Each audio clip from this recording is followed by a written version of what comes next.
저 4장입니다. 침묵의 왕국들, 잃어버린 시간을 찾아서. 이게 굉장히 재밌더라고요. 계속 이제 반복되는데요. 시오니스트 역사가들은 떠도는 민족이라는 민중의 이미지, 고향이라고 하는 곳에 돌아가기 전까지는 아무것도 할 수 없다는 이미지를 지지했습니다. 역사가들은 우리 떠돌아야 돼, 끊임없이. 그래서 우리는 더 강력해지고 더 움직임이 강해. 그리고 우리는 고향이라는 곳에 돌아가야 돼. 그러니까 돌아가지 않으면 아무것도 할 수가 없어. 라고 생각하면 또 막상 가라고 하면 딴 데 갈 마음도 있고 안 갈 마음도 있고 말이죠. 계속 그렇게 해서 이데올로기를 만들어내는 거죠. 그런데 이제 계속 이 책을 주장하는 게 저도 몰랐어요. 유대교 하면 그냥 유대인이면 누구나가 자연적으로 취득하는 그 종교적 그런 자격인 줄 알아요. 기독교에 둘러싸이기 전까지 포교 활동을 계속 했던 거예요, 유대교가. 굉장히 포교 활동을 열심히 했다고 하는 거예요.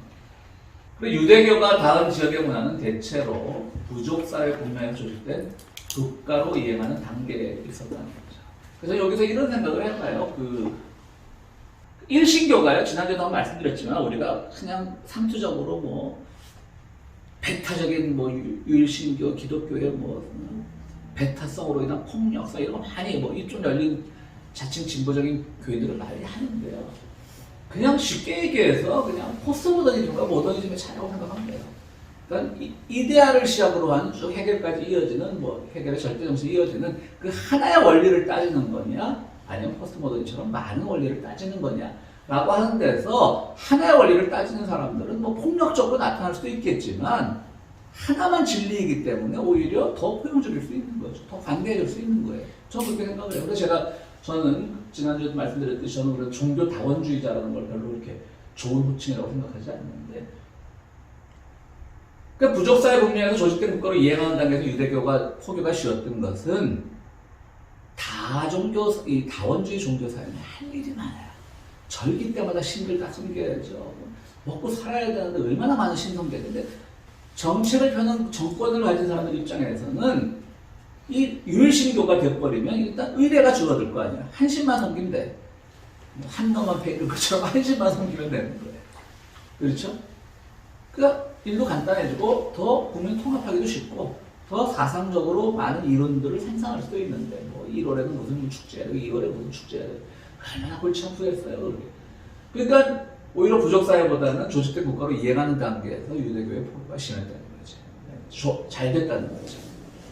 그러니까 이제 그 조직된 국가로 이행하는 단계에서 다시 부족사회로 돌아가는 단계에 있는 게 지금 대한민국의 윤석열이죠. 온갖 신들 다 섬기잖아. 뭐 명태대가리 들고 나왔다가 막 눈썹 여기 뭐 개털도 하나 붙였다가 손가락에 왕자도 새겼다가 이걸로 한번 봐요. 성과 너무 많이 했어. 안 나오고 이걸로 밀어봐야 되겠다. 이스라엘 왜 데모할 때 이스라엘 국기 흔드는 애들한테 이거 가르쳐야죠. 나바테아인들이 세운 아랍 왕국이 있었습니다. 106년에 멸망을 했는데 이스라엘이 멸망하고 곧이었었죠. 근데 이미 그때 유대 종교의 영향력이 상당히 영향이 상당히 있었다고 합니다. 그 사도 바울은 이걸 공부하면서 제가 생각낸 건데, 사도 바울이 그 처음에 이제 다마스커스로 가서 회심을 하고 나서 계속 사도 바울은 베드로를 비롯한 원사도들한테 인정받고 싶었죠. 그래갖고 저 사람 좀 만나자. 예루살렘까지 가서 안 만나주잖아. 베드로 입장에서는 안 만나주지. 어중이 떠주니까 일단 얼마 전까지 뭐 그냥 기독교 핍박했다고 큰 소리 치고 다니는데, 그것도 기독교를 핍박했다는 증거가 없어요. 차라리 핍박했다는 증거가 있으면 야 거부리 하나 투항했네 이러면 될 텐데, 사실은 그것도 교회가 만들어낸 이미지지 사도 바울이 지 말로 그랬지 그 증거가 없어요. 자기 이제 세우기 위해서 내가 뭐 예전에 뭐 1대 17로 싸워봤는데 이거지. 그러니까 베드로나 이런 사람들이 만나줬겠어요. 안 만나주니까 갑자기 그냥 아라비아로 가서 갈라디아서에서 보는 거랑 또 사도행전에 하는 거랑 좀 연수의 차이가 있는데, 짧게 보면 3년, 그러니까 뭐 지금처럼 뭐 몇 년부터 몇 년까지 그런 게 아니니까 그 말들을 종합하면 짧게 보면 3년, 길게 보면 12년 동안 아라비아에 가 있었습니다. 그리고 다시 돌아와서 베드로에게 또 한 번 부탁을 하니까 예수의 동생 야고보가 중재를 해가지고 이제 그 베드로랑 만나게 해줘서, 그때 이제 예루살렘 사도회의에서 결정된 게 베드로랑 원죄자 그룹은 유대인의 사도로, 그리고 사도 바울은 이방인의 사도로 보내는 거죠. 근데 그게 사실은 엄청나게 말이 안 되는 거예요. 당시 원사도들이 보기에는 이방인의 사도라고 장난하는 거야. 사실 귀찮다 자꾸 하나 족발이라 그래갖고 필요 없는 걸 준 거야. 그냥 너 가져 이러고. 그때 사도 바울이 천재였던 거지. 그걸 이제 성공을 시킨 거지. 그리고 유대교 안에서는 예수 제자 그룹이 어디론가 사라져버리고 사도 바울은 굉장히 히트를 치는 것이죠. 커바리스 도미네라고 하는 그 영화 보면 심지어는 베드로까지 막 로마 가서 막 선교하고 그러려고 그러잖아요. 사도 바울 간 뒤에. 그러다가 막 핍박이 심해지니까 도망 나오는데 뭐 로마에서 외곽으로 빠진 언덕 위에서 갑자기 몇 년 전에 부활하신 예수를 만나잖아요. 주여 어디로 가시나요? 그러니까 커바리스 도미네 하니까 네가 도망가니까 나라도 로마로 들어갔냐 그래갖고 돌아가서 이제 순교했다. 그런 얘기가 있죠. 성경에 안 나온 얘기죠, 물론. 근데 이제 사도 바울이 아라비아에 가 있을 때, 그래서 이 나바테아인들이라고 제가 쓴 게 별로 중요하지 않고 몰라도 되는 거지만, 그 나바테아인들에서는 그 왕국에 가 있었습니다. 거기서 3년 내지 10년을 있었습니다. 그런 점에서 보면, 유대 왕국이 있었기 때문에, 사도 바울의 지인들이 많지 않았을까? 그래서 거기 가 있지 않았을까? 그 추정은 좀 가능할 것 같아요. 그렇죠? 그러니까 거기 가 있다가 다시 돌아와서 이제 보다 더 겸손해진 거죠. 사람들이 이제 사도 바울의 그 역사를 잘 모르면 갑자기 다메스커스에서 회심해가지고 대단한 종교적 지도자가 된 걸로 알고 있는데 저는 뭐 설교할 때 그런 말을 많이 쓰는데 아니다. 그랬다가 한번 된통 혼나고 적어도 단기 3년, 장기 12년은 수영을 하고 오다 사막지대에서 그러고 저도 이제 내공이 깊어진 거죠. 그래서 이게 그 나바테아인이라는 말을 한번 써봤습니다. 근데 그 지역에도 그 유대교를 믿는 왕국이 있었다는 거죠. 이슬람이 시작되기 한 해 전부터 유대 종교는 아랍의 강력한 부족들 속으로 침투했습니다. 이 과정에서 많은 이들이 개종했고요. 유대교가 이슬람의 이데올로기적 기반이 된 것은 꾸란도 인정하고 있다고 합니다. 제가 꾸란 다 읽지 못해서 언장에서 어떻게 인정하는지 모르겠는데요. 그런 거 좀 주로 달아갔으면 좋을 텐데 몇 장에 있다고. 어쨌든 이분이 말하기는 꾸란에도 보면 유대교가 이슬람의 이데올로기 기반이 된 것을 인정하고 있다고 이렇게 말합니다. 7세기 초 이슬람교가 아라비아 반도에서 승리를 거두면서 유대교 확산이 저지되었고 유대교로 개종했던 부족들도 서서히 이슬람교로 동화되었습니다. 그럼에도 불구하고 유대교는 기독교에 포획되기 전까지 포교 활동을 계속했습니다. 그런데 무하마드가 등장하기 전 아라비아 한복판에 유대교로 개종한 왕국이 있었습니다. 신기하죠? 그래서 유대교가 포교 활동을 엄청 열심히 한 거고 제 생각에는 그 말씀드렸던 거 그 국가의 정권을 담당하는 입장에서도 다신교보다는 일신교가 편한 거예요. 그리고 헬레니즘의 영향도 있었을 것이고 이데아, 플라톤 철학이나 이런 것들. 그러니까 많은 사람들이 유대교를 개종하는 거예요. 그냥 타제들도 많이 안 써도 되는 말이죠. 또 랍비 유대교는 타제가 따로 없잖아요, 그렇죠? 그냥 랍비 선생들만 있으면 되니까 타제들이 있어. 사실 정권 잡은 입장에서 귀찮거든. 뭐 제정일치 주장해갖고 너랑 나랑 동급이라고 그래서 하면 우리가 그런 세상을 보게 될지도 모르죠. 누구죠? 김건진? 건진 박사? 얘가 또 이제 윤석열하고 동급, 아니 상위급이겠지, 동급이 아니라.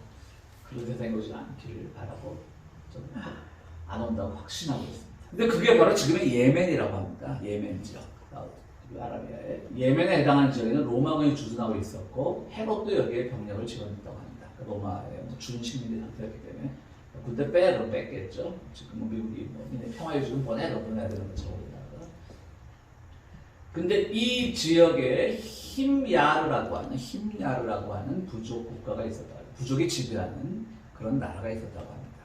그래서 나라 이름은 아주 전해지는 게 그냥 힘야르 왕국이라고 전해지는데요. 4세기 중반 콘스탄티누스 2세, 콘스탄틴 황제의 아들이죠. 2세는 이 지역을 기독교로 개종시키기 위해서 선교사를 보냈지만요. 이 힘야르는 유일신교를 받아들이기는 했는데 기독교 성장세는 임했다는 거예요. 어쨌든 뭐 그 당시 로마나 이 제국의 파워가 워낙 막강하니까 선교사까지 보내서 믿었는데 안 믿을 수는 없겠지만 실제로 유일신교를 받아들였지만 무슨 이유에서인지 그 기독교 성장세 미미했고요. 그리고 그 대신 유대교가 성장했다는 거죠. 그리고 이 책에서는 여러 가지 문헌들을, 그 당시 문헌들을 많이 소개했더라고요. 그냥 이분의 주장이 아니라 여기 보면 그렇고 저기 보면 저렇고 재밌죠 이게. 유대교 왕국이 있었던 거예요. 유대교를 귀족과 상인들이 먼저 받아들였으나 어쨌든 뭐 먹고 살려면 생존하려면 로마가 시킨 대로 해야 되니까 먼저 받아들였으나 여러 계층으로 퍼져나갔고요. 이 유대교가 경쟁국인 에티오피아 연까지 침범했다는 기록이 있습니다. 기독교 유대교를 그 힘야에서는요, 그러니까 계속 정권이 바뀌어요. 기독교 됐다가 또 유대교 됐다가 기독교 됐다가 나중에 그 지역이 이제 페르시아가 그 지역의 맹주가 되면서 오히려 조로아스터교는 자리 잡지 못한다는 거죠. 그러니까 종교 구분상 조로아스터교는 선신과 악신이 있는데요. 구분상은 유일신 신앙입니다. 그러니까 왜냐면 제일 위에 유일신이 있고 그 신은 일제차 뭐지 맞지단다 그래요. 조로아스터교의 최고의 신. 그 밑에 이제 두 역할은 선과 악의 역할하는 두 신이 있는데 궁극적으로는 유일신이 제일 위에 있기 때문에 페르시아 종교도 조로아스터교도 이제 유일신 종교로 구분하는데 왜 그런지 몰라도 이 흰야르에서 조로아스터교가 자리 잡았던 근거는 없다고 합니다. 지역 패권은 계속 바뀌었음에도 불구하고 그리고 유대교는 패권을 잡은 적도 없었는데 왜 처음에 로마가 미도하고 있다가 다시 귀족이나 이런 사람들이 이제 유대교로 갔다가 또 기독교로 갔다가 나중에 다시 이제 혁명이 일어나서 그 과정에서 엄청나게 많은 또 기독교 선교사들이 유대교 정권에 의해서 순교당하고 그런 애잔한 기록들이 또 많다고 합니다. 근데 제 생각에는 이제 페르시아족이 조로아스터교 봐도 또 유대교처럼 그러니까 뭐 오늘날의 유대교나 기독교처럼 심지어 이슬람도 마찬가지죠. 셈족을 3대족이라고 말하는 것. 예배의식이라면 상당히 건조하죠. 이슬람교는 오히려 더 하잖아요. 그 성상 같은 거 안 세우는 거 보면. 그리고 개신교 중에서도 뭐 일부에서는 뭐 십자가도 예배당에 달지 말자는 주장한다는 게 있어요. 그것도 일종의 성상이라는 거지. 그러니까 이제 이나 동방정교 같은 경우는 좀 성상이나 이런 것들이 있는데 그래도 뭐 이런 다른 많은 다신교에 비하면 엄청나게 건조한 거죠. 그리고 또 유럽에 가보면 개신교인지 막 이 가톨릭교회도 구분 안 되는 데도 있어요. 유럽의 개신교회들은 막 시리제자성 같은 거 돌 쫙 세워놓고 그래요. 그런 것도 있고 그래요. 그래도 어쨌든 건조한 종교, 깨끗한 종교 그야말로. 그래서 토인비가 얘기했듯이 대승불교와 기독교가 결국은 최후까지 살아남을 종교가 될 것이다라고 말을 했지만 토인비도 틀렸죠.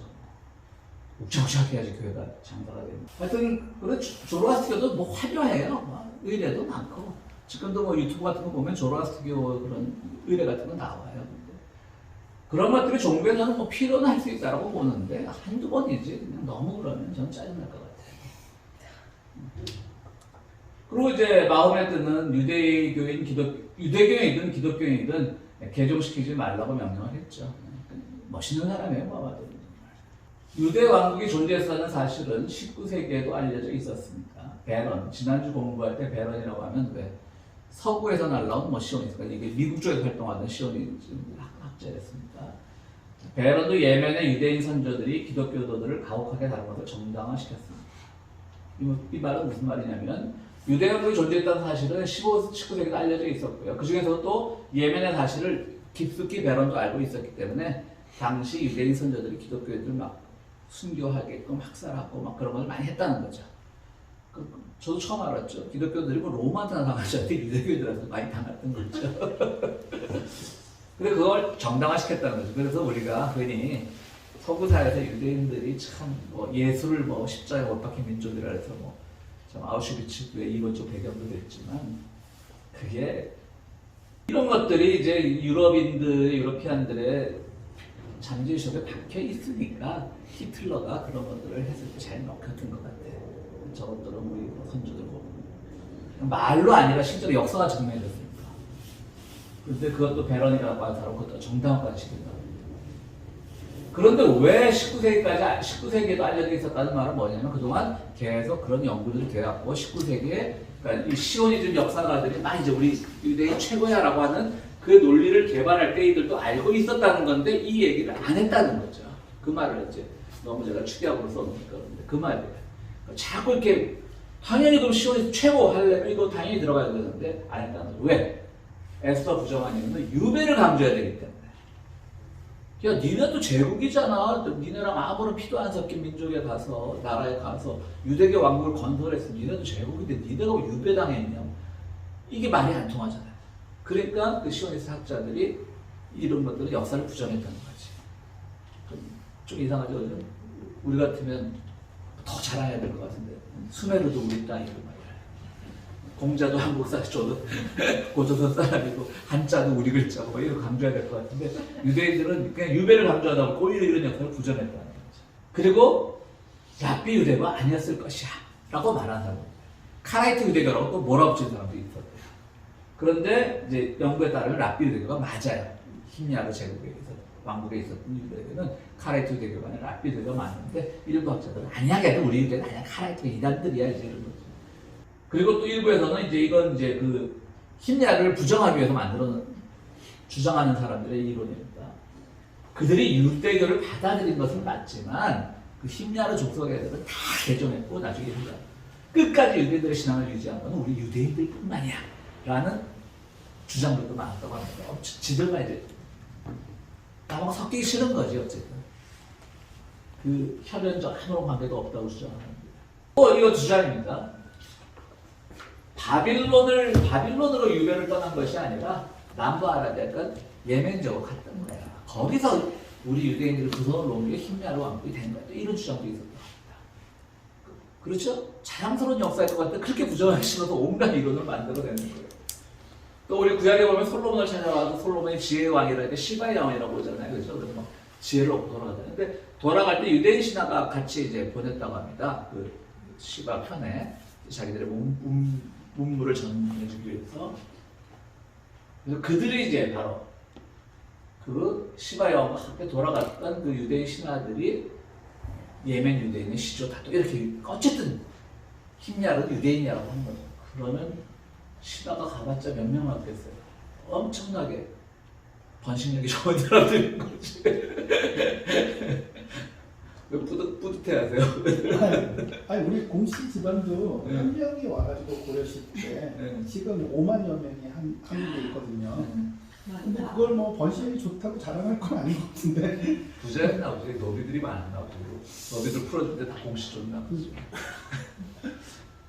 제가 늘 주장하죠. 김해김 씨인데 제일 만만하게 김해김 씨니까 아마 족보가 제일 싸지 않았을까. 그러니까 자, 수수께끼요. 카이나라고 있어. 베르베르인이라고 있어. 저 개미 작가 이름은 뭐죠?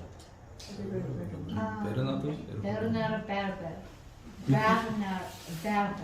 두 번째 베르베르 맞죠? 뒤에는 그죠? 네. 뭐 스펠링은 모르겠는데 그 출신인가 이런 거니? 킴 카다시안 남편 이름 뭐지? 웨스턴 거. 웨스 카이나가 갑자기 그 생각이 나지. 이혼했어요 그 사람들? 북아프리카 지역에 수수께끼 여왕 카이나가 있었거든요. 그게 족속 이름은 베르베르인이고요. 북아프리카 지역은 유대인의 개종의 성물을 거둔 사례인데요. 그러니까 아까 그 히미아르랑 똑같은 거죠. 여기에 유대인들도 유배된 사람들이었다고 합니다. 그래서 그러니까 끝까지 이 사람들은 자생적으로 개종을 해갖고 유대교를 믿는 사람들이라고 하는 게 싫은 거예요. 자기들이 포교 활동을 해놓고도 그 너희들은 유대인이 아니라는 거지. 그래서 처음에는 이들이 반개종 상태로 남아 있었는데요.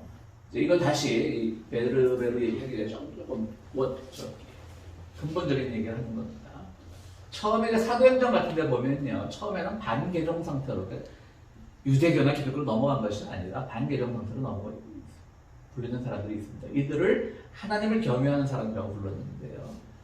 고넬료라고 아시죠? 교회 다니는 분들은 사도행전 10장에 보면 이탈리아 무슨 백부장가가 뭐가 있어서 베드로가 환상을 보고 막 벌레 같은 거 막 집어먹는 그런 환상을 보고 나서 이탈리아 백부장도 벌레 같은 존재지만 가서 선교를 해야 된다 라고 해서 가서 뭐 고넬료랑 이제談判지은 얘기가 사도행전 10장에 나오는데요. 그 고넬료를 하나님을 경외하는 사람이라고 불렀어요. 이거는 그냥 우리가 뭐 믿음이 좋은 사람, 신앙 좋은 사람 이걸 지칭하는 그냥 일반적인 관용구가 아니라 그 당시에 그 하나님을 경외하는 사람이라고 하는 것이 하나의 어정쩡한 상태에 있는 유대교로 넘어오지도 않고 혹은 또 기독교로 넘어오지도 않고 그 중간 상태에 있는 사람들을 하나님을 경외하는 자들이라고 불렀습니다. 근데 그들이 또 자기들은 뭐 유대교 또는 기독교로 자기들이 넘어갈 준비는 늘 돼 있었던 사람이기 때문에 사도행전 2장에 보면 왜 막 그 오순절 사건인데 막 그 모인 사람들이 막 방언 터지고 그러잖아요. 그리고 각 나라 방언들로 얘기하자 막 말이 다 통했다 그럴 때 그때 온 사람들도 각 지역에서 온 그런 유대인들이었다는 것이죠. 근데 그들이 혈통적 유대인들이었다는 근거는 없고 베르베르 지역이 그렇게 그 사람들도 많이 왔을 것이라고 추정을 하는 겁니다. 네. 그런데 이 베르베르 지역 지금의 북아프리카 지역인데요. 거기에 이제 이슬람이 막 출범할 때쯤 이 카이네라고 하는 이 여왕 카이나라고 하는 여왕이 있었다고 합니다. 근데 북아프리카 베르베르인들은 부적을 사용했는데요. 이 지역 유대교 문화에서 비슷한 것이 발견됩니다. 이들은 또 아랍어와 함께 베르베르어를 사용을 했습니다. 이 말은 무슨 말이냐면 자꾸 아니라고 그러니까 제대로 우리 유대인 아니야라고 하는데 그들은 분명히 유대인 아니야가 아니라 우리 유대인이야. 옛날부터 왔던 성경의 기록이 남는 그 유대인이야 라고 주장을 하는데 그게 아니라 유배된 사람들이야 라고 주장하는데 그게 아니라 그들만의 독특한 문화를 가지고 있는 유대인들이라는 거죠. 언어도 베르베르어를 쓰고 그들 유대교 의료 활동에는 그런 부적 같은 것을 가지고 있었다는 것이 나오는 거죠. 또 카이나는 또 무당이었답니다. 또 김건희가 되는 거죠. 카이나 여왕은 이슬람의 공격에 맞서 강력하게 투쟁을 했다고 합니다. 이제 전사로 유명했다는 거죠. 근데 와서 카이나는 잔다르크 또 성서석의 여선지자 데보라라고 사색에 나오는 인물이죠. 데보라처럼 만들어져야 됩니다.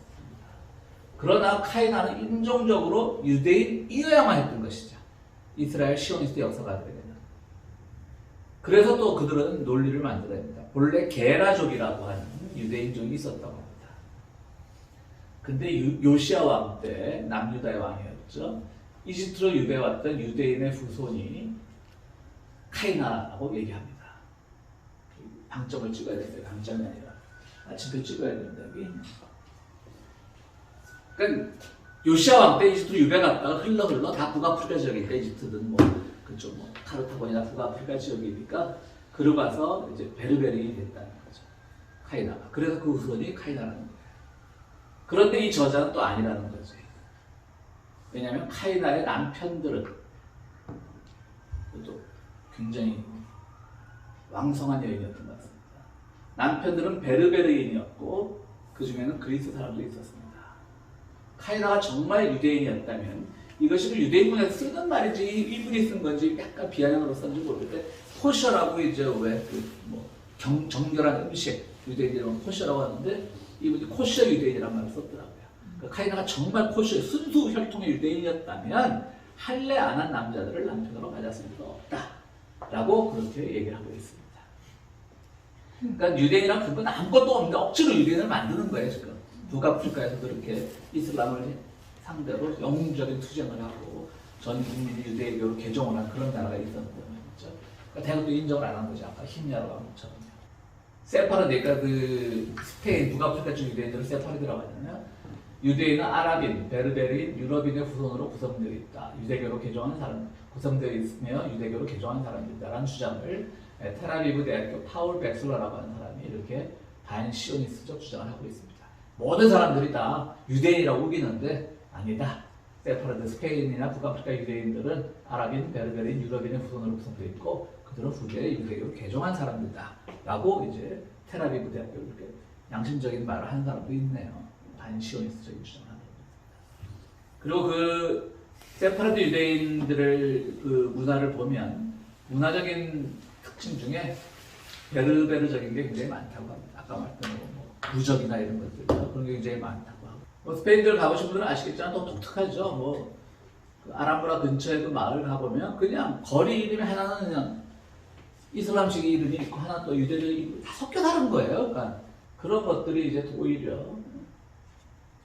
기독교가 이제 주류가 되면서 유럽에 더 싸움이 극심해졌던 것이죠. 그리고 이제 히브리어와 아람어, 이제 히브리어는 정통 히브리어고 아람어는 예수가 말을 쓴 것이 하는 말이 아람어입니다. 그러니까 히브리어, 그러니까 좀 평민들이 쓰는 히브리어라고 하시면 되는데요. 아람어가 유대교 텍스트에 등장하는 10세기부터 했다고 합니다. 그러니까 우리가 왜 유대인 신화 중에 그거 하나 있잖아요. 뭐 민족이 흘러가도 뭐 그냥 뭐 언어를 가르치고 뭐 한국 사람들은 말이야 3세만 돼도 2세만 돼도 한국말 못하는데 막 그런 주장하는 사람들 많잖아요. 그렇죠? 이제 마소라 사본이라고 하는 것이 뭐냐면 잘 알다시피 히브리어에는 모음이 없었습니다. 근데 워낙 읽기가 어려우니까 마소라라고 하는 그 사본이 나와서 7세기에 모음을 붙인 겁니다. 이것도 그 일화를 보면요. 모음 붙였다고 성스러운 언어에 모음 붙였다고 막 정말 반대하는 사람이 많은데 그것도 근거가 불명한 역사가 아닌가. 왜냐하면 이 저자에 따르면 사실 그러니까 마소라 사건이 있었던 건 맞아요. 근데 정말 그때 그렇게 많은 유대인들이 말을 더럽힌다고 막 데모하고 막 그런 것이 사실이었을까라는 의심이 드는 게 이 책에 따르면 히브리어를 중시한 것. 그러니까 10세기부터 사람들이 우리 유대인들도 언어를 가져야 돼. 라는 것이 10세기부터라는 거죠. 그래서 이 책 표현 그대로 하면 그 기원후 1000년 동안 그들은 언어에 대해서 관심이 없었다는 거죠. 도착하면 그 지역 언어를 배우기에 바빴지 우리 고유 언어 관심 없었다는 거죠. 10세기까지. 이들이 히브리어를 중시한 것은 이슬람 세계에서 고전 아랍어를, 기독교 세계에서 중세 라틴어를 종교적 규범으로 삼으로부터 우리도 좀 해봐야 되겠다라고 했다는 거죠. 근데 재밌지 않아요? 이게 뭐냐면 스페인에서 그 시절을 유대교의 황금시기라고 부릅니다. 그 시기가 언제냐? 스페인이 이슬람의 지배하에 있을 때. 우리가 이슬람을 자꾸 그러니까 요즘 와서 물론 이슬람들이 세계 정세 속에서 저렇게 뭐 테러나 이런 강경한 이미지화된 것은 사실이지만 그 당시만 해도 중세가 굉장히 모범적인 종교였고 모범적인 인종이었던 거. 완전히 자기들의 도피처럼 말이 있을 때. 그리고 그들을 쫓아낸 게 언제예요? 바로 스페인이 다시 회복하고 나서 1492년인가 그때 완전히 유대인 소탕령이 추방령이 되잖아요. 그 그림 이름은 생각이 안 나는데 제가 한번 스페인에서 미술관에서 글을 봤는데 그 화가가 생각이 안 나는데 유명한 화가예요. 약간 영어식 이름을 가진 화가인데 그 당시 유명한 그 카톨릭 그 신문관이 있었어요. 이단 신문관. 근데 이제 임금이 유대인 다 내보내야 된다 그러니까 이 양반이 나서가지고 당신들 다 이단이라고 말이야. 이제 정치하는 사람들 유대인들이 내는 세금이 아깝잖아. 다 내보내면 야 우리 가난한데 저기 데리고 살자 그러니까 그 이단 신문관이 나왔고 왕들 앞에 막 살떼지라고 그 그림이 있어요. 굉장히 큰 그림이. 그 그림 보면서 제가 참 사람이 미치면 저렇게 되는구나. 그래도 잘 그렸어요. 그 인물 묘사랑 15세기, 16세기 그림인데 그렇게 미쳐갖고 다 내보내고 지금 스페인은 그 이후로 스페인은 결국 서유럽에 계속 뒤처진 나라가 되어 있는 거죠. 그리고 반면에 그들이 많이 도망간 데가 오히려 네덜란드 북부 쪽 가고 북부 쪽은 네덜란드 이런 나라가 아주 강력한 나라가 됐거든요. 사도 바울은 로마서 15장 23절에서 내가 스페인으로 갈 때 여러분들에게도 가기를 바란다고 로마서에 편집을 했다. 로마서라고 하는 것은 이제 로마에 가기 전에 한 번도 가본 적이 없는 상태에서 로마 교인들에게 편집을 한 거거든요. 로마서가. 근데 거기서 내가 스페인으로 갈 때 여러분들이 가기를 바란다라고 하는 것은 오히려 그 당시는 로마보다 스페인이 더 잘 사는 나라였을 수도 있다는 거죠. 그리고 유대인들이 더 많았다는 얘기도 되는 거죠. 4세기 초 서유럽 남부 유대교, 그리스도교, 이거 제 탓이 아니라 제가 조그만 그 블루투스 키보드 하얀 걸 쓰고 있는데 치표가 잘 안 찍어지더라고요. 서유럽 남부, 콤마하고 당시 4세기 초 서유럽 남부에는 유대교, 그리스도교 혼합 족보가 활기를 띠고 있었고요. 그것은 바로 사도 바울 그 이전 세대지만 이미 그 전에부터 뿌리를 내리고 있었기 때문에 스페인을 꼭 가고 싶었을 것이다. 이런 생각을 해봅니다. 그러니까 사도 바울에게 스페인이 더 가고 싶었던 것이에요. 그러니까 갈 일이 있는데 너네한테 잠깐 둘러게 한 거잖아요. 이 표현은 그렇죠. 그래서 사도 바울에게 있어도 스페인은 가고 싶었던 것이고 그 당시는 굉장히 유대교 공동체가 컸을 것이고 그것은 유대인들일 수도 있지만 자생적으로 개종한 사람들일 수도 있다는 그 생각을 해볼 수도 있습니다. 711년 이슬람의 이베리아 정복, 이베리아 반도가 스페인 포르투갈 이쪽이겠죠. 정복을 주로 수행한 것은 베르베르인이었습니다. 앞장섰던 것이죠. 이제 베르베르 왕국이 망하고 나서 카이나 여왕이 이제 마지막으로 저항하다 다 이제 몰살당하거든요. 그 제국이 망하고 나서 이제 이슬람에 들어가서 이제 용병 노릇하는 것이죠. 그래서 주로 이제 베르베르인들이 이베리아를 정복하는데 그때 그 안에 유대교 개종자가 많았을 것이라고 추정을 합니다. 왜냐하면 당시 기독교, 그러니까 신구교도 합쳐서죠.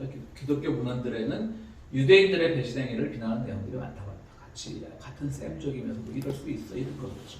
그리고 이베리아 반도의 첫 이슬람 총독인 타라크 이븐 지안이 여기서 그 아프리카 대륙하고 왜 스페인하고 조금 좁은 해협에 지브롤터라는 해협 있잖아요.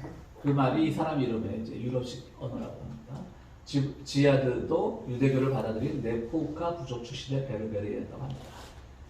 그러니까 사실은 유대인들이 엄청나게 자기 민족적 자긍심이 강하고 그래서 그런 게 아니라 그냥 베르베르인들이 전쟁하러 들어갔다 그 자리에 주저앉고 이슬람이 유대교 민족은 별로 말을 안 하니까 그냥 잘 눌러 사는 거예요. 그러면서 남유럽의 유대인이 이제 많이 퍼지게 된 거죠. 그래서 아까 말씀드렸듯이 당시 이슬람이 지배하고 있던 스페인 땅이 유대인들 사이에서 우리들의 피난처라고 하는 그런 얘기도 많이 있을 것 같아요. 자, 그 다음에 이제 아슈케나즘이라고 있죠. 이것도 재밌습니다. 10세기 중반 세파르디의 황금시대, 그러니까 이제 스페인 쪽 유대인들 있죠. 그 황금시대에 동유럽에 있는 하자르인들이 지배하는 유대 왕국의 소식이 편지로 전해집니다. 이 편지는 위작이라는 게 드러났지만 이 편지에 쓰인 내용, 하자르 왕국이라는 건 있었다는 것이 또 증명이 됐습니다. 이 편지는. 근데 거기에 유대교로 개종한 하자르인들의 왕 요셉이라는 왕이 있었다고 합니다. 근데 이 왕국은요, 힘야르 카이나의 왕국보다 더 강했습니다.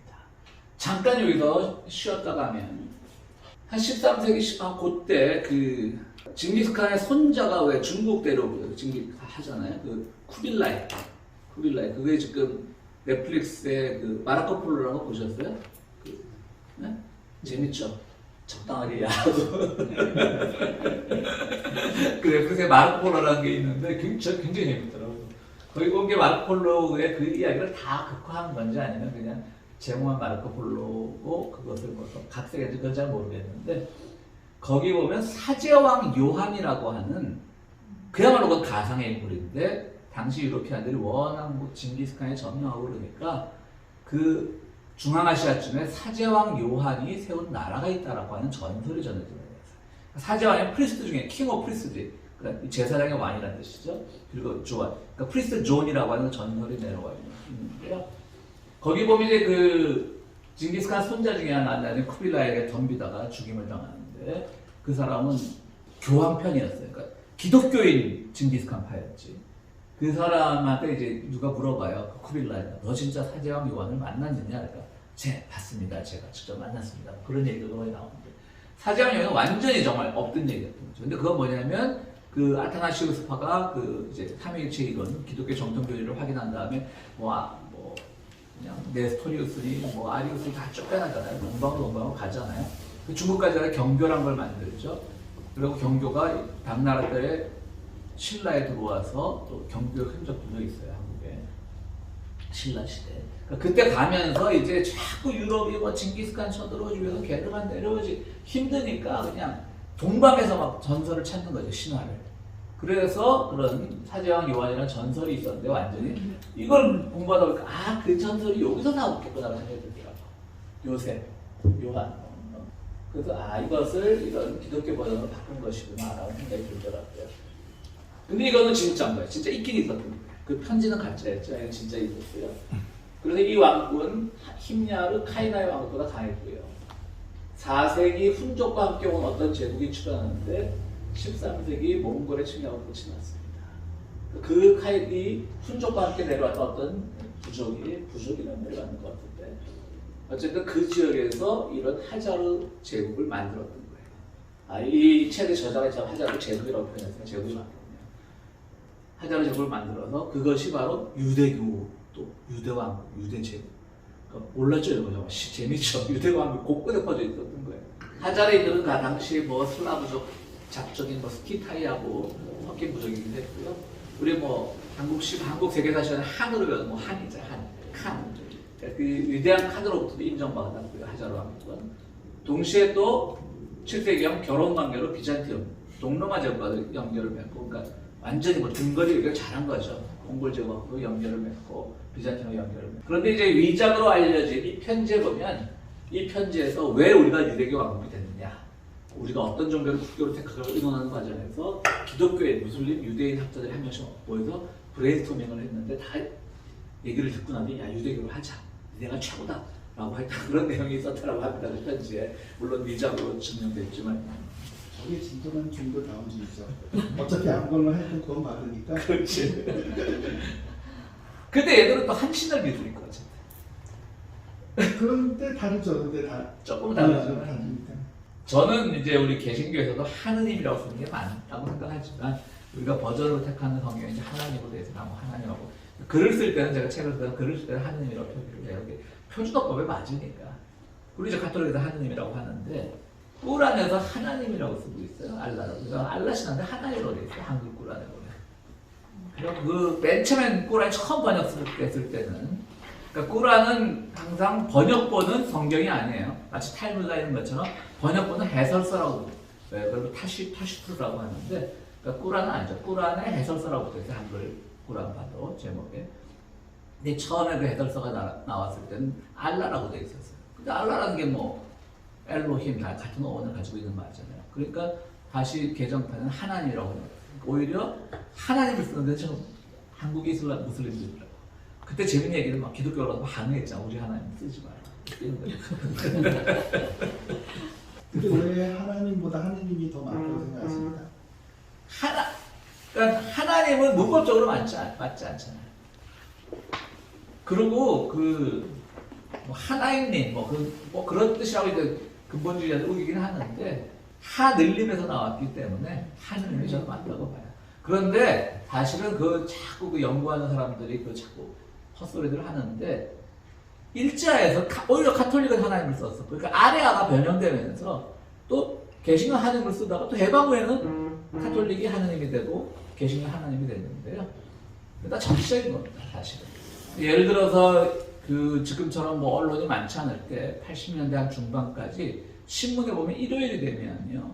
목사, 뭐 신부, 스님들의 그 칼럼이 실렸어요. 종교 칼럼이 일요일날. 그런데 보면 개신교 목사가 칼럼을 써도 하느님이라는 교회를 하느님으로 바꿨었어요.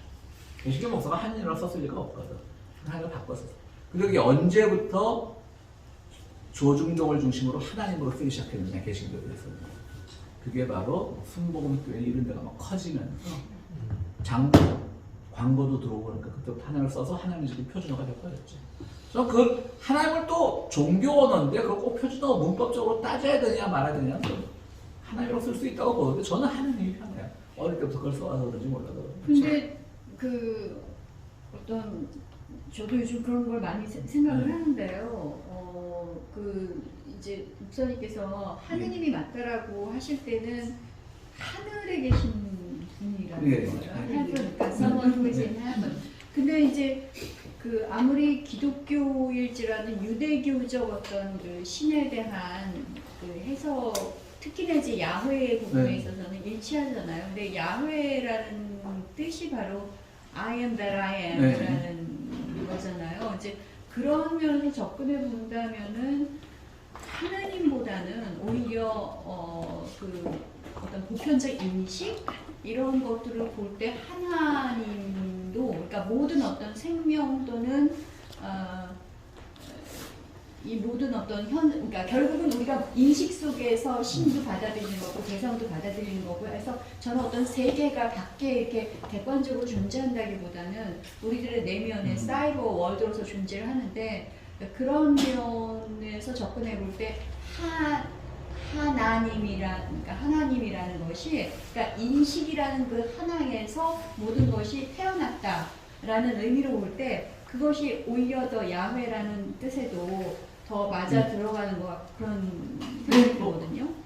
아니 근데 그 한국의 성서 공예에서 공식적으로 말한 거 보면 하나님의 하나라는 의미가 아니고 그건 아니에요. 네, 아까 하날이 아레아기 때문에 아레아 변형되는 아도 되고 거예요. 아르도 되고 그래서 거기서 온 거다. 네, 근데 이제 기독교인들이 그거는 근본주의자들이 자꾸 그걸 주장했지. 하나의 신님이라고. 근데 천재를 어차피 번역한 걸 거 아니에요? 하나님. 네. 그러면은 그렇죠. 천재? 중국 성경에는 천재. 그러면 그래서 이제 우리 교회는 그 세번역본이라는 걸 쓰는데요. 다 주님으로 바꿔놨어요. 그것도 좀 재미없더라고. 그러니까 우리 나이 많은 봉건시대적 해석 아니에요? 봉건시대 때 주님 그런 거 아닌가? 근데 이제 어떻게 보면 신학적인 이제 그 개신교회에서는 신학적으로 이제 우리 문익환 목사 같은 분들이 야훼라는 명칭을 좋아했거든요. 이제 특정 신으로서. 그러니까 보편적인 신보다는 우리의 정의의 신으로 이제 문익환 목사님 같은 분들이 좋아했는데 이게 다시 이제 보편을 강조하다 보니까 또 일부 또 진보적인 데서는 이건 전쟁 신이었다 이제 토착 신이었다 뭐 그러면서 보편성을 강조하려고 주님이라고 그런 거죠. 그러니까 그렇게 따지면 또 그게 폭력성일 수도 있죠. 이들만 보편적이야. 근데 막 재미는 없어요. 예를 들어 뭐 시편 23편 그 유명한 구절고 여호와는 나의 목자시니 이런 걸 보면 우리 나이 많으신 장로님들이 세 번역으로 읽으면 재미없다고. 여호와는 나의 목자시니 내게 부족함이 없으리로다 해야지 주님은 나의 목자이십니다. 나에게 부족함이 없으면 재미없다고. 근데 그 동학에서 하느님을 쓰니까 그거는 또 좀 네. 차별화하려는 그런 것도 있지 않을까 생각이 들어요. 그렇죠. 네. 그러니까 이들도 이 하자르 왕국도 랍비 유대교였는데 지난번 그 카이든 난 거기처럼 계속 그들을 해왔던 얘들은 카라이트 유대교일 거야. 우리랑 상관없어. 이렇게 이런 이론들이 많이 나왔다는 거죠. 그런데 그런 역사적 문헌들이다 보면 이 랍비 유대가 맞다는 거죠. 그리고 종교적 개방성이 있었고요. 왕국이 무너져도 믿음은 살아남았다는 게 무슨 말이냐면 12세기 여행가는 쇠락한 이 지역을 여행하는 유대 왕국의 흔적을 발견합니다. 바로 아까 그 하자르 왕국이 그게 어디냐? 제가 좀 이렇게 지금의 우크라이나 지역입니다. 크림반도 지역. 극적 긴장감이 있습니다. 처음부터 안 합니다. 긴장감을 전부 못 느끼신 표정들이. 그러니까 우크라이나 지역 크림반도가 유대 왕국이 있던 자리였던 거예요. 저도 공부 처음 알았어요. 그리고 키예프 공국 많이 들어오셨잖아요. 키예프 공국이 지금 우크라이나를 세운 그 지역이 첫 왕국이죠. 그런데 그 뭐 몽골족 침략 받을 때 또 투르크족 침략 받을 때 셀주크족 침략 받을 때 키예프는 끝까지 저항을 했죠. 그러다가 사실은 그 러시아 반도 이쪽에 대표적인 공국이겠죠. 공국이라고 하면 황제가 인정한 나라인 거죠. 황제는 세울 수 없고 그런 점에서 이제 그 당시 황제는 아마 동로마 황제를 말하는 거였겠죠. 근데 그 훨씬 외곽에 떨어지는 모스크바 공국이 있었죠. 근데 얘들은 그 투르크하고 싸워서 질 것 같으니까 일찌감치 항복을 해요. 거의 공격하지 않고 그냥 뭐 군수기지 같은 거 만들고 이랬는데 키예프 공국이 망하면서 그 러시아 대륙의 주류가 모스크바 공국을 바뀌게 된 거죠. 그게 오늘날 모스크바로 러시아가 온 거죠.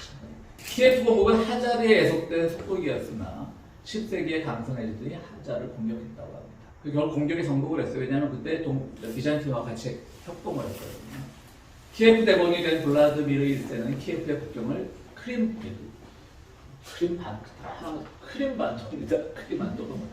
반도까지 확장한 뒤 그리스도교로 개종했다고 합니다. 이제 그 우크라이나 지역에서 있었던 유대교 왕국이 이렇게 끝나게 된 것이 자유왕국. 1071년 투르크 부족인 셀주크인들의 공격으로 키예프도 결국 패망하게 됩니다. 하자르는 왜 유대인의 역사에 소외되는가? 똑같아요. 아까 힘야르 또 카이나처럼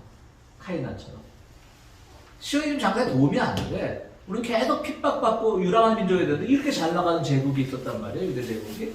그러니까 도움이 안 되는 거예요. 그러니까 인정은 하면서도 아무것도 누구도 얘기를 안 하는 거죠. 그래서 이 책에 보면 뭐 한 10년 전쯤에 텔아비브 방송국 PB가 이 하자르 왕국에 대한 제국에 대한 다큐멘터리 하나 만들어 인기를 끌었는데 결국 이렇게 뭐 센세이션을 일으키지 못했다는 거죠. 사람들이 이제 협조를 안 해주니까. 그럼 동유럽 유대인 아시케나즘이라고 그러죠. 아까 세파르디 말고 동유럽 유대인의 기원은 이것도 이제 여러 가지 얘기가 많은 거예요. 하자르 지역의 기원이다. 혹은 흑해 연안의 그리스인들이 원조다. 그리고 나중에 이주가 확산되면서 독일에서 왔다. 뭐 이런 얘기들이 많이 있는데요. 이들의 숫자가 오늘은 이제 마지막 이제 이 아시케나즘들이 쓰는 변형된 히브리어인 이디시어를 말하는 겁니다. 이들의 숫자가 늘어나면서 이디시어, 독일어와 비슷하다고 하죠. 확산되었을 뿐 17세기 이들은 슬라브어를 썼습니다. 이 말은 무슨 말이냐면 마치 이스라엘 사람들은 또 천재적이어서 또 어느 나라를 가든지 뭐 이디시어라는 그런 자기들만의 말을 만들었고 이런 신화를 깨기 위한 거죠.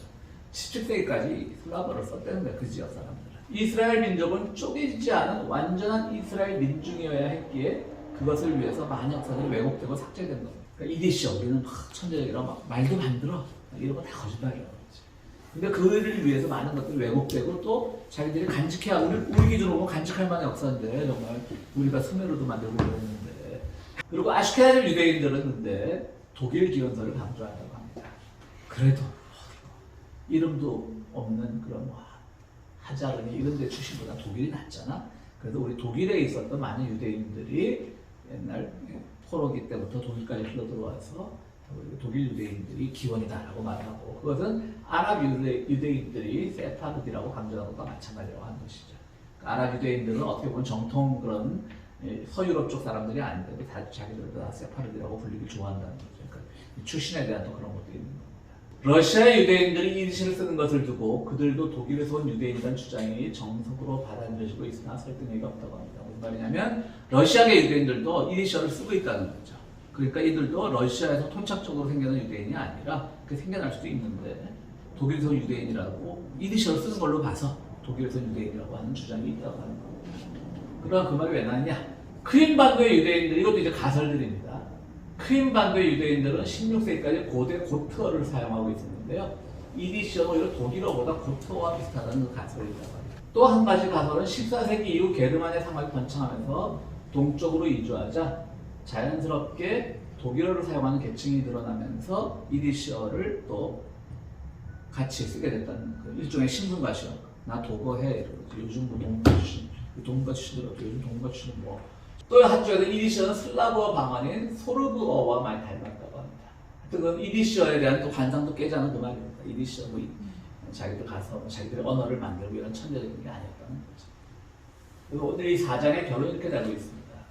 러시아인들과 우크라이나인들이 도착하기 전 볼가강과 도민강 사이 지역에 모세 종교를 받아들인 이들이 살고 있었다는 사실과 프랑크족이 침입하기 전 고을 지역, 고을은 갈리아 지역이잖아요. 프랑크족이 중부 유럽 그쪽 갈리아 지역을 고을 지역이라고 불렀다고 그러면 프랑크족이 침입하기 전 고을 지역에도 유대인 계종들이 살고 있었던 사실을 함께 놓고 보면 아이러니하다라고 했습니다. 왜 아이러니하다고 하는지 잘 모르겠어요.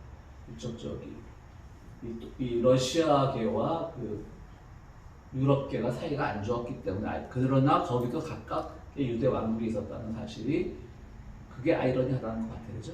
계속 러시아 지금도 마찬가지죠.